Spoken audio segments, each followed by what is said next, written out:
Retour dans la semaine de l'écho. Je suis toujours en compagnie de Jacques Rupnik, historien, auteur de Géopolitique de la démocratisation aux presses de Sciences Po, Éric Heyer, directeur de l'OFCE, et Philippe Manière, président de Footprint Consultant. Alors, le site de Belfort d'Alstom est sauvé, a affirmé Manuel Valls. L'État va commander 15 rames de TGV, une décision inefficace à long terme pour plus de 2/3 des Français, selon un sondage Odoxa pour France Info. Alors, est-ce du bricolage, comme le soutient l'opposition? Peut-on sauver nos usines? Quelques réactions et on en débat ensuite. Nous avons assumé nos responsabilités comme État actionnaire. Et sans l'intervention de l'État, en effet, monsieur le député, mesdames et messieurs les députés, aujourd'hui, Alstom n'aurait pas été en possibilité non seulement d'annoncer qu'il développait le site de Belfort, mais de dire que d'une manière générale, Alstom et donc ses salariés et donc les sites concernés pouvaient voir l'avenir d'une autre manière. C'est une solution qui est responsable parce qu'au bout du compte, on s'apercevra que ça ne tient pas. On s'apercevra que la manière dont l'appel d'offres a été passé ne correspond pas aux règles des appels d'offres. On s'apercevra que ça ne respecte pas nécessairement les règles européennes. Et une nouvelle fois, qui est-ce qu'on va tromper? Les salariés. Un grand pas parce qu'il assure la pérennité de l'établissement dans l'immédiat pour 4 ans. Et surtout, une démarche tout à fait différente de la part de la direction générale d'Alstom qui s'est engagée à maintenir cette activité sur Belfort. Ce qu'on veut, c'est la pérennité du site sur la fabrication de locomotives. Après, c'est pour nous donner du travail pour 2 ans. Et qu'après la production de locomotives s'arrête, ça ne sert à rien. Éric, alors le site est-il sauvé? Bon, en tout cas, provisoirement, oui. C'est vrai que la question, est-ce que c'est complètement efficace? Sans doute ce n'est pas la situation idéale, sans doute c'est un peu ubuesque, mais alors de là à dire que ce n'est pas du tout efficace, au moins pour ces salariés-là, en tout cas c'est difficile à entendre de dire que ce n'est pas efficace, au moins ils gardent leur emploi. Moi, je 400 pense qu'il faut... emplois. Oui, d'accord, c'est peut-être effectivement le jeu en vaut pas la chandelle et qu'il aurait fallu sans doute... Je ne sais pas, mais en tout cas 400 emplois. Bon, mais sans doute c'est bien trop... Enfin, je pense qu'effectivement, on va s'en mordre les doigts dans quelques temps. Mais je pense que le problème, il n'est pas là. C'est que le problème, il est que depuis la fin des années 80, même début des années 90, on fait n'importe quoi dans cette affaire Alcatel-Alstom. Et ça, ce n'est pas des décisions de l'État à l'époque. Et il faut rappeler que l'État est venu à la rescousse en 2005 et est rentré dans le capital en 2005 parce que c'était au bord de la faillite. Alstom. Et donc Alstom, oui. Et donc penser que tout est dû à l'État, non. L'État a récupéré quelque chose qui était dû à des stratégies privées, là, pour le coup, qui étaient un peu n'importe comment. C'était un fleuron, Alcatel-Alstom. On a décidé en 98 de les séparer, ça a été une première erreur. Ensuite, on a demandé à Alstom de racheter ABB, de racheter CGTEC. C'était n'importe quoi. Et donc, au bout du bout, en 2005, l'État est devenu actionnaire, mais par force, c'est-à-dire pour sauver cela. Alors qu'ensuite, vous voyez, ça devient maintenant un actionnaire à 20%. Sur un Alstom qui vit de commandes publiques, oui, il joue son rôle de commande publique. C'est moi, État, qui vais le faire. C'est pas l'idéal, encore une fois, mais il n'y a pas de scandale aussi fort que ce qu'on peut l'entendre là. Voilà, il faut aussi se rappeler de ces erreurs stratégiques et qu'on fait des erreurs stratégiques aussi quand il y a du privé. Donc il faut payer pour ces erreurs stratégiques. Philippe, alors si je fais le compte, 500 millions d'euros à l'État, le coût pour l'État pour les 15 TGV, 200 millions d'euros pour les TGV Paris-Turin-Milan, 30 millions d'euros pour les locomotives de secours, ça sera payé par la SNCF, et 30 millions d'euros financés par l'État. Grosso modo, 770 millions d'euros, le sauvetage.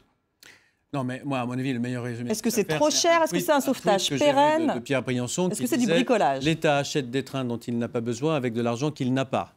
C'est effectivement une réalité. On n'a pas besoin de trains véritablement en France. L'État n'a pas besoin de trains. Enfin, l'État n'exploite pas les trains. Il y a une société pour ça qui s'appelle la SNCF et qui avait choisi un autre prestataire pour d'autres trains et qui n'avait pas besoin de ces trains-là. On demande à la SNCF de faire rouler des TGV dont elle n'a pas besoin sur des voies où on ne peut pas faire rouler des TGV à la vitesse pour sauver des emplois. On est quand même chez les dingues. Alors après, il faut faire attention parce que quand on raisonne sur ces sujets-là, et je crois qu'il faut qu'on raisonne, et tous les trois on va raisonner, et tous les quatre, pardon, il ne faut jamais oublier qu'effectivement il y a la sensibilité des individus qui sont directement concernés et qui sont parfaitement respectables. Si vous étiez salarié à Belfort, vous vous ficheriez probablement un peu de savoir dans quelles conditions votre emploi est sauvé, vous aimeriez qu'il fût sauvé. Et si on vous dit que Reichshoffen, c'est pas bien loin, vous vous diriez quand même que c'est mieux de rester à Belfort. Et pour Belfort, qui est une ville qui est aussi respectable que les autres, le départ d'Alstom, la fermeture d'une usine de train, c'est très traumatisant. Maintenant, derrière tout ça, il y a quoi? Il y a quand même une réalité. C'est-à-dire que pourquoi le TGV a été un produit si porteur? C'est parce qu'il y avait en France pas de train à grande vitesse et que la France a un territoire qui fait que sur un certain nombre de lignes, c'était génial de faire des TGV. Typiquement Paris-Lyon, Paris-Lille, probablement. Paris-Strasbourg, ça se défend. Après, ça devient vraiment beaucoup moins défendable. Et on commence à rentrer dans des lignes qui sont créatrices de déficit, financé par le contribuable pour qu'il y ait 18, je crois, ou 17 là, fréquences à Bordeaux tous les jours. C'est le contribuable national qui va payer pour que M. Juppé puisse avoir toutes les fréquences qu'il demande. Et on finit par se dire que ça serait génial qu'on fabrique des TGV, sauf qu'il n'y a plus aucun pays qui en veut, parce que tous ceux qui en avaient besoin les ont construits, ou alors ils se sont équipés de capacités pour les construire. On vient d'en vendre, par exemple, aux États-Unis, ils les font sur place. Donc, ce qu'on faisait il y a 20 ans, c'est-à-dire être à la pointe du progrès, avec un objet formidablement désirable, qui pouvait justement équiper, en France ou en Europe, des pays qui pouvaient en faire usage, tout ça, c'est fini. Aujourd'hui, donc il fallait pas faire le faire, des locomotives. Philippe. Non, je pense que clairement, il ne fallait pas faire rêver les gens. C'est-à-dire qu'on ne peut pas maintenir une capacité de construction de TGV. Alors, il y a un on ne fait dernier que petit point. reporter la fermeture, c'est ce que vous dites. Bon, c'est toujours mieux, encore une minute, monsieur Le Bourreau, mais la vérité quand même, c'est que pourquoi Alstom n'a pas pu faire les TGV, les trains que la SNCF vient d'acheter, c'est parce qu'elle était moins bien disante qu'un concurrent allemand. Et là, on revient à ce sujet sur lequel on a souvent échangé avec Eric, c'est-à-dire que la compétitivité française est affaiblie, et en prix et en qualité. Quand on fait un appel d'offres, c'est l'Allemagne qui gagne. Je vous aurais dit ça il y a 20 ans, y compris sur les prix, tout le monde serait tombé du placard. On est devenu tellement cher et on n'a tellement pas monté en gamme que quand on fait un appel d'offres honnête, c'est malheureusement pas Alstom qui gagne. Donc il y a un problème plus général au-delà d'Alstom. Non, mais ça dépend. Alors, pardon, mais ça dépend. On est compétitif sur les TGV. C'est-à-dire que d'ailleurs, on en vend un peu partout. On n'est pas compétitif sur des rames qui vont moins vite. Mais ça, c'est pas une question de compétitivité. On n'en vend pas un peu partout des TGV. On n'en vend plus. Non. Alors non, au contraire. Là, on en a vendu pour le Boston-New York.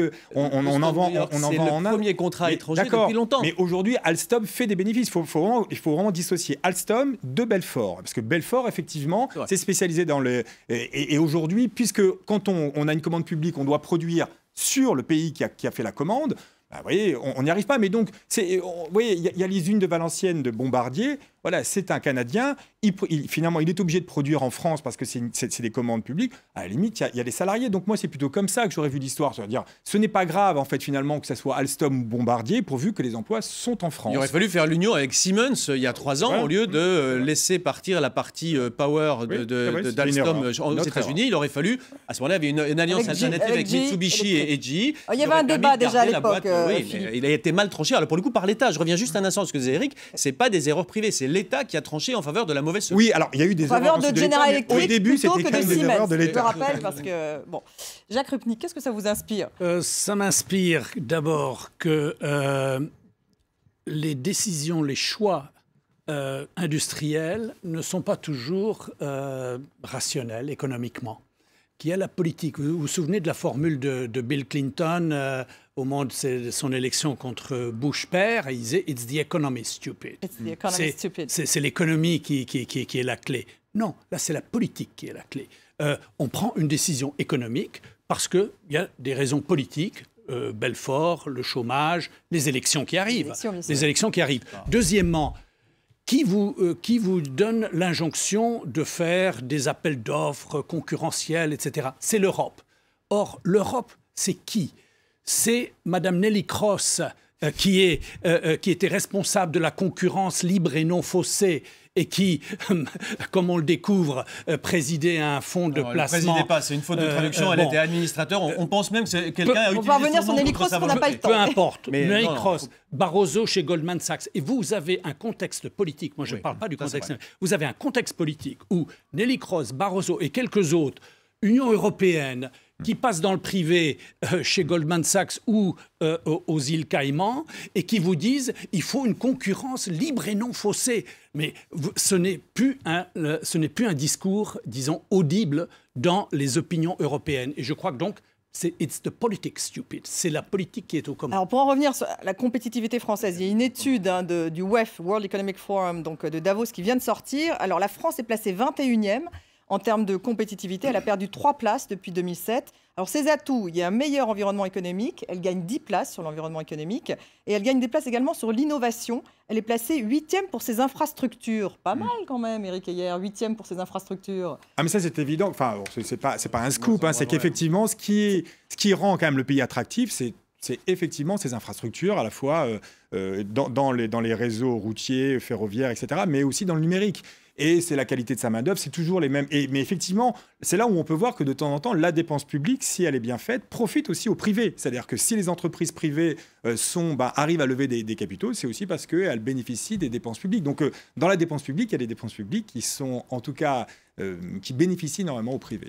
Est-ce qu'il y a pu y avoir un État stratège, Philippe Magnère? Parce que finalement, vous disiez l'État a pris de mauvaises décisions, mais l'État stratège, est-ce que ça a un sens? Mais bien sûr, ça a un sens, à condition que ce ne soit pas des stratégies qui aillent contre toute logique économique et ou qui soient trop coûteuses. C'est-à-dire qu'en l'occurrence, moi, je suis très heureux pour les ouvriers de Belfort. À quel moment sont-elles rationnelles? On a fait des calculs, vous avez vu combien coûte le sauvetage de chaque emploi. C'est déraisonnable, surtout pour un pays qui, effectivement, n'a pas vraiment ce type de moyens. Donc la stratégie consiste à voir un peu loin et pas simplement à sauver un emploi qui va être détruit demain. Et elle consiste principalement à réunir les conditions pour que... C'est plutôt un travail de jardinier. Alors avez-vous un exemple d'un bon État stratège? Il faut laisser pousser les plantes, il faut les arroser. Il ne faut pas juste arracher et dire je vais mettre là ce truc-là qui doit pousser, même s'il n'y a pas le soleil ou la pluie qui conviennent. Avez-vous un bon exemple d'État stratège? Il nous reste 30 secondes. Il y a beaucoup d'États scandinaves, à mon avis, qui sont honnêtement plutôt stratèges. En France Non mais peut-être que la stratégie d'un État, ça peut être anticiper le fait qu'effectivement le marché des TGV va être mature en France et donc ça sert plus à rien, mais donc l'anticiper et donc permettre aux ouvriers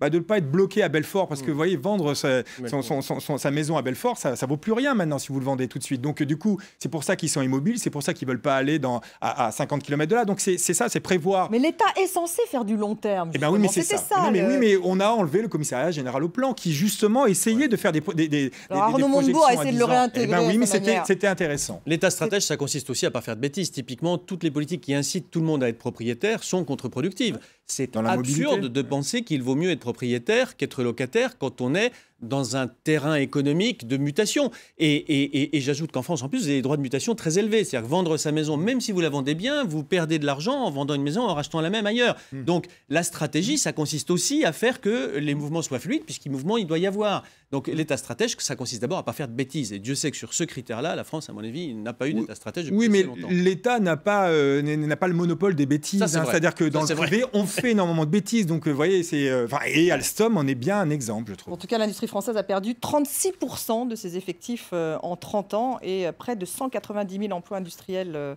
détruits. Ces 5 dernières années, c'est tout de même énorme. Je vous le disais en titre, le FMI également alerte sur la croissance. L'institution table sur une croissance mondiale de 3,1% en 2016, puisque les cicatrices de la crise sont encore visibles dans les pays dits riches. Merci beaucoup à tous les trois. Voilà, on voit s'afficher le schéma. Et merci à vous de nous avoir suivis. Restez avec nous sur France 24.